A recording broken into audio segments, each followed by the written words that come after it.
স্নাতক প্রথম বর্ষের ভর্তি পরীক্ষায় পোষ্য কোটাকে লাল কার্ড দেখিয়ে প্রতিবাদ জানিয়েছেন রাজশাহী বিশ্ববিদ্যালয়ের শিক্ষার্থীরা। রবিবার বেলা ৩টার দিকে বিশ্ববিদ্যালয়ের প্যারিস রোডে অবস্থান নিয়ে এ কর্মসূচি পালন করেন তারা। কর্মসূচি থেকে আন্দোলনকারীরা আগামীকাল সোমবার বিকেলে বিশ্ববিদ্যালয়ের শহীদ মিনার মুক্ত মঞ্চে শিক্ষকদের সঙ্গে পোষ্য কোটার যৌক্তিকতা নিয়ে উন্মুক্ত বিতর্কের জন্য আহ্বান জানিয়েছেন। বিতর্কে শিক্ষকেরা যদি পোষ্য কোটা নিয়ে যৌক্তিকতা দেখাতে পারেন তাহলে এই কোটা বহাল থাকবে, অন্যথায় এই কোটা বাতিল করার দাবি শিক্ষার্থীদের। সমাবেশে জড়ো হয়ে শিক্ষার্থীরা বিভিন্ন স্লোগান দেন। এ সময় তারা কোটা না মেধা, মেধা মেধা, সারা বাংলায় খবর দে, কোটা প্রথার কবর দে, জনে জনে খবর দে, পোষ্য কোটার কবর দে, জোহা স্যারের স্মরণে ভয় করি না মরণে, ছাত্র সমাজের অ্যাকশন, ডাইরেক্ট অ্যাকশন, মেধাবীদের কান্না আর না আর না ইত্যাদি স্লোগান দেন।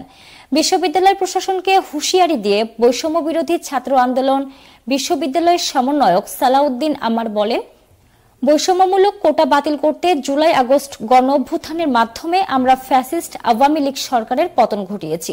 পোষ্য কোটাও একটি অযৌক্তিক কোটা। এটা নিয়ে তালবাহানা করলে বিশ্ববিদ্যালয় প্রশাসনের পতন ঘটাতে 10 মিনিটের বেশি সময় লাগবে না।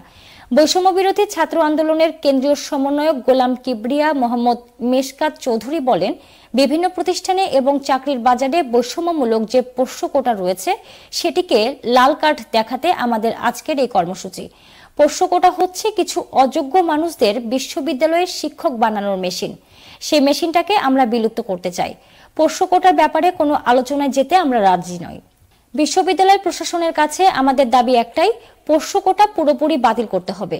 শিক্ষার্থীদের আন্দোলনে সংহতি জানিয়ে বিশ্ববিদ্যালয়ের আইন বিভাগের অধ্যাপক মোর্শেদুল ইসলাম বলেন, 1993 সালে তৎকালীন উপাচার্যের ছেলেকে 37 মার্কেও বিশ্ববিদ্যালয়ে ভর্তি নেওয়া হয়নি, কারণ বিশ্ববিদ্যালয়ে ভর্তির ন্যূনতম মার্ক ছিল 40।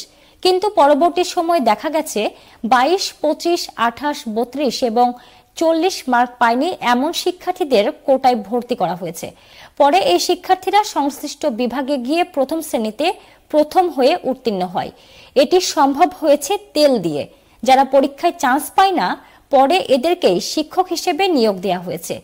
এ কারণে আমি চাই না বিশ্ববিদ্যালয়ে পোষ্য কোটা থাকুক।